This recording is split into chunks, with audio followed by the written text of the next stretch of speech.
Hoy vamos a tener un tema bastante bueno, la sucesión apostólica en la Biblia. ¿Será que es cierto que la sucesión apostólica, la que habla la Iglesia Católica, está en la Biblia? Vamos a ver, ¿qué es la sucesión apostólica? Para preservar la indefectibilidad de la Iglesia, Jesucristo nuestro Señor, de entre sus discípulos, eligió 12 de ellos y les concede autoridad, poder y un ministerio que cumplir: pastorear la iglesia. Con la expresión sucesión apostólica se indica que los apóstoles, conscientes de que no vivirían para siempre y por voluntad de Cristo, estaban destinados a tener sucesores que continuaran su ministerio con la misma autoridad que ellos recibieron de Cristo.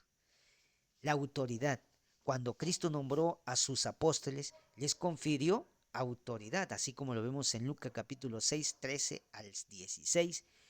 Nos dice: cuando se hizo de día, llamó a sus discípulos y eligió 12 entre ellos, a los que llamó también apóstoles: a Simón, a quien llamó Pedro, y a su hermano Andrés, a Santiago y a Juan, a Felipe y a Bartolomé, a Mateo y a Tomás, a Santiago de Alfeo y Simón llamado Celotes, a Judas de Santiago y a Judas Iscariote, que llegó a ser un traidor.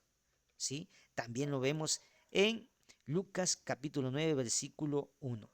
Convocó o convocando a los 12, les dio autoridad y poder sobre todos los demonios y para curar enfermedades. Los apóstoles siempre tuvieron claro que su autoridad provenía del mismo Cristo, quien los había nombrado apóstoles. Por eso lo vemos en Primera de Tesalonicenses 9:2. Aunque pudimos imponer nuestra autoridad por ser apóstoles de Cristo, nos mostramos amables con vosotros, como una madre cuida con cariño de sus hijos. Ellos habían enviado, como el Padre había enviado a Cristo con su misma autoridad. Por eso lo vemos en Juan capítulo 20, 21 al 23. Jesús les dijo otra vez: la paz con vosotros. Escuchemos bien: como el Padre me envió, también yo os envío. Dicho esto, sopló sobre ellos y les dijo: recibid el Espíritu Santo. A quienes perdones los pecados, les quedarán perdonados. A quienes se los retengáis, les quedan retenidos. Y esta es la parte que no entienden los hermanos no católicos, ¿verdad? Entonces, eran apóstoles quienes fundaban iglesias y quienes establecían las ordenanzas a ser obedecidas, ordenando con toda autoridad, así como lo vemos en Hechos de los Apóstoles, capítulo 16, versículo 4. Conforme iban pasando por las ciudades, les iban entregando para que las observasen las decisiones tomadas por los apóstoles y presbíteros en Jerusalén. En las cartas paulinas se ven como algo común a San Pablo ordenando en todas las iglesias. Y para que no le diga mentira, vamos a ver Primera de Corintios capítulo 17, perdón, 7, 17. Nos dice: por lo demás, que cada cual viva conforme lo ha asignado el Señor, cada cual como le ha llamado Dios. Es lo que ordenó en todas las iglesias. Entonces, si bien en las iglesias primitivas se ven casos en donde algunas personas tratan de apropiarse de una autoridad que no le corresponde, sus actitudes son severamente condenadas. Ejemplo, los vemos en las personas de Alejandro, Himeneo y Fileto, quienes por cuenta propia comenzaron a predicar doctrinas extrañas. Desconocieron la autoridad del colegio apostólico.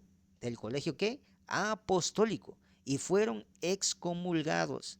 Así nos puede pasar a algunos católicos que ya porque saben un poquito se van de la iglesia católica y forman sus sectas protestantes evangélicas y dicen que Jesús los inspiró, y eso es mentira. Por eso lo vamos a ver un ejemplo aquí en Primera de Timoteo capítulo 1 18 al 20 dice: Esta es la recomendación, hijo mío Timoteo, que yo te hago de acuerdo con las profecías pronunciadas sobre ti anteriormente. Combate penetrando de ellas el buen combate, conservando la fe y la conciencia recta.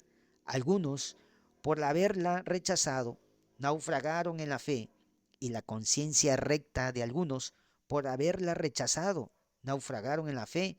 Entre estos están, y aquí los nombra San Pablo, ¿verdad? Himeneo y Alejandro, a quienes entregué. ¿A dónde lo entregó este Pablo? A Satanás, para que aprendiesen a no blasfemar. Y cuidado, hermanos protestantes, porque ustedes hacen mucha blasfemia contra nuestro Señor Jesucristo y dan falsas doctrinas.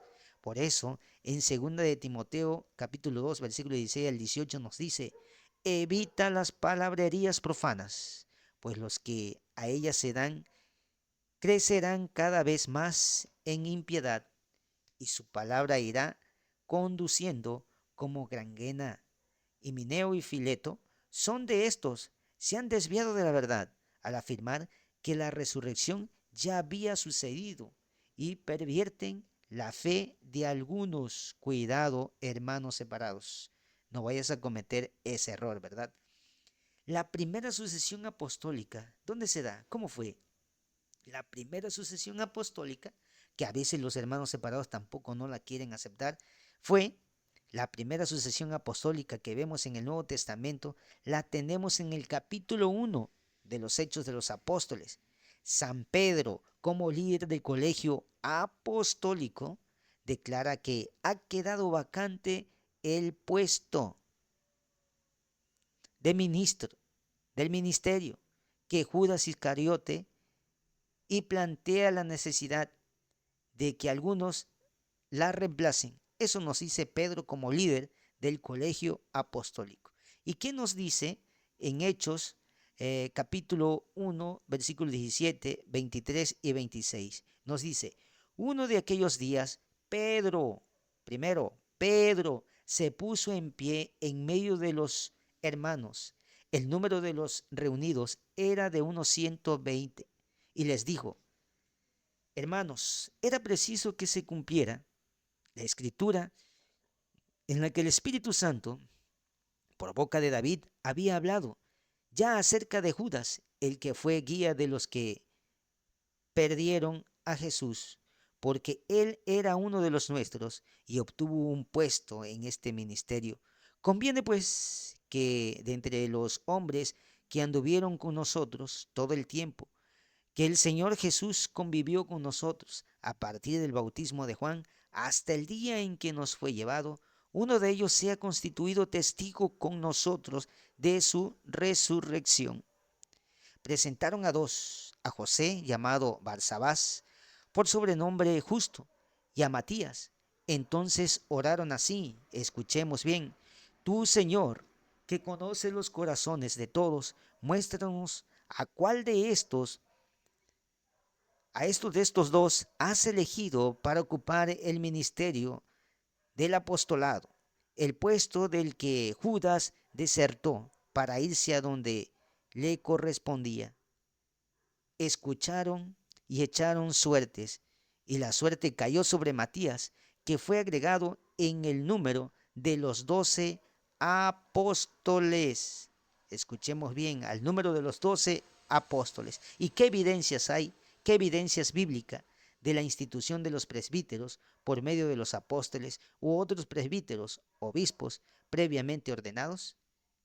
Como hemos visto, estaba clara la conciencia que tenían los apóstoles de que el ministerio apostólico no quedara vacante. Posteriormente, este ministerio será desempeñado por los obispos. Los apóstoles también estaban conscientes de la obligación que tenían de que sus sucesores pudieran ejercer su ministerio de forma cabal, de organizar la iglesia y poner al frente hombres capaces, de manera de poder continuar la misión de llevar el Evangelio a todas las naciones, universal, católico. Así vemos cómo el libro de los Hechos de los Apóstoles se nos narra como una de las principales actividades de los apóstoles era fundar iglesias y designar en ellas presbíteros, así como lo vemos en Hechos capítulo 14, versículo 23. Dice, designaron presbíteros. ¿En dónde? En cada iglesia, y después de hacer oración con ayunos, les encomendaron al Señor en quien habían creído. Entonces, los presbíteros eran en un comienzo nombrados exclusivamente para los apóstoles. Posteriormente, por los obispos. No es posible encontrar en ningún caso, ni en ninguna Biblia, ni en ninguna historia de la iglesia primitiva, en donde se funden iglesias locales de la manera que lo hacen hoy los protestantes sectarios evangélicos, en el cual alguien con carisma decide fundar una iglesia y toma para sí el puesto de pastor.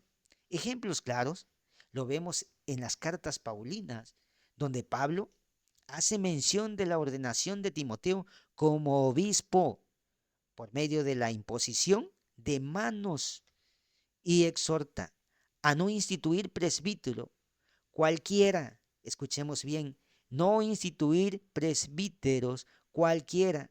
Queda claro que alguien no podía nombrarse a sí mismo presbítero, como hoy lo vemos con los evangélicos sectarios, ¿verdad?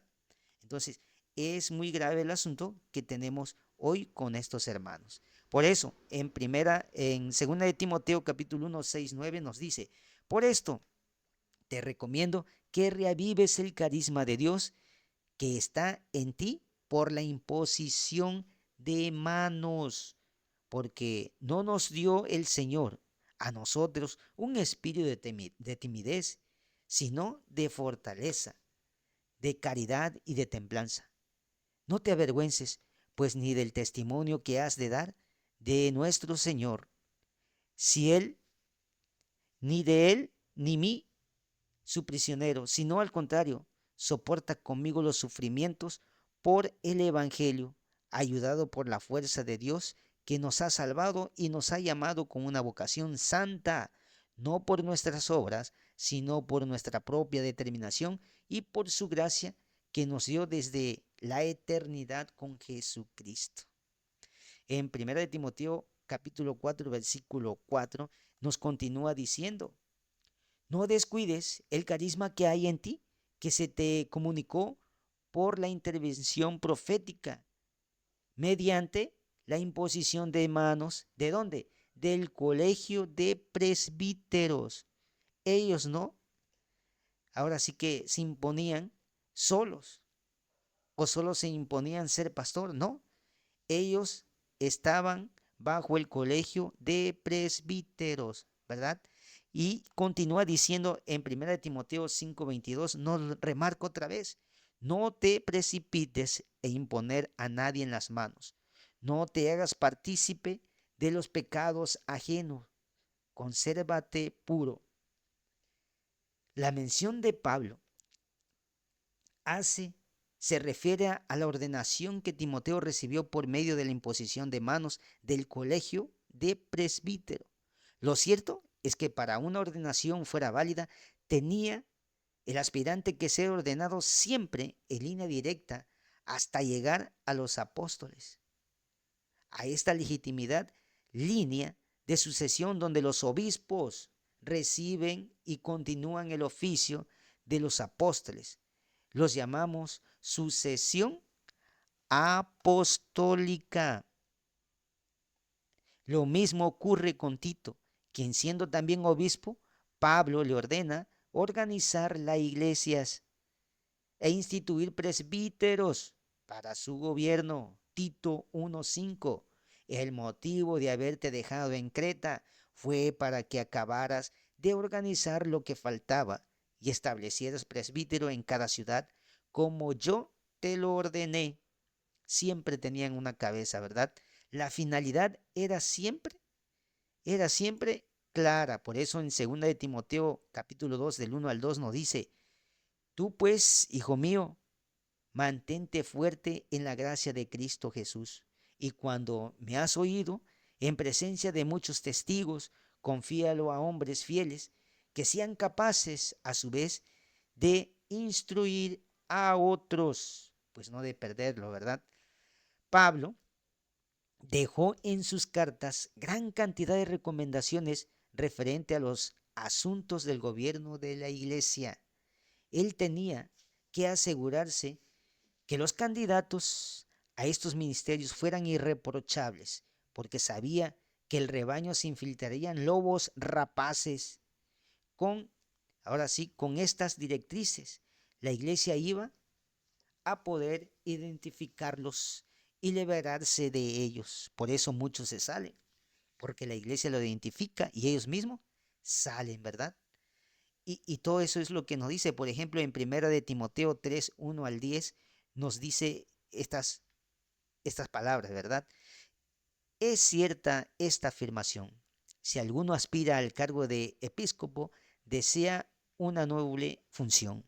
Es pues necesario que el episcopo sea irreprensible, casado una sola vez, soberbio, sensato, educado, hospitalario, apto para enseñar, ni bebedor ni violento, sino moderado, enemigo de las pendencias, desprendido del dinero, gobierne bien su propia casa y mantenga sumiso a sus hijos con toda dignidad, pues si alguno no es capaz de gobernar su propia casa, ¿cómo podrá cuidar de la iglesia de Dios? Que no sea neófito, no sea que, llevado por la soberbia, caiga en la misma condenación del diablo. Es necesario también que tenga buena fama entre los de afuera, para que no caiga en desacrédito y en las redes del diablo. También los diáconos deben ser dignos, sin doblez, no dados a beber mucho vino ni a negocios sucios, que guarden el ministerio de la fe con una conciencia pura. Primero se les someterá a prueba y después, si fuesen irreprensibles, serán diáconos. Tremendas recomendaciones que da este San Pablo, ¿verdad? Entonces, también continúa diciendo en Timoteo 5, 7, 10. Los presbíteros que ejercen bien su cargo merecen doble remuneración, principalmente los que se afanan en la predicación y la enseñanza. La escritura, en efecto, dice, no pondrás bozal al buey que trilla, y también el obrero que tiene derecho a su salario. No admitirás ninguna acusación contra un presbítero. Escúchenlo bien, hermanos separados. No admitas ninguna acusación contra un presbítero si no viene con el testimonio de dos o tres. A los, a los culpables, repréndelos delante de todos, para que los demás cobren temor. ¿Sí? ¿Y qué nos recomienda en el último Tito 3, 10, 11? Al sectario, después de una y otra amonestación, rehúyele. Ya sabes que ese está pervertido y peca, condenado por su propia sentencia. Hermanos no católicos, respeten a la Iglesia Católica, que es la que trae el mensaje verdadero y es la que trae la sucesión apostólica desde Cristo, los apóstoles y hoy los presbíteros, los diáconos, los obispos, hasta llegar al Papa. Respeten a la Iglesia Católica.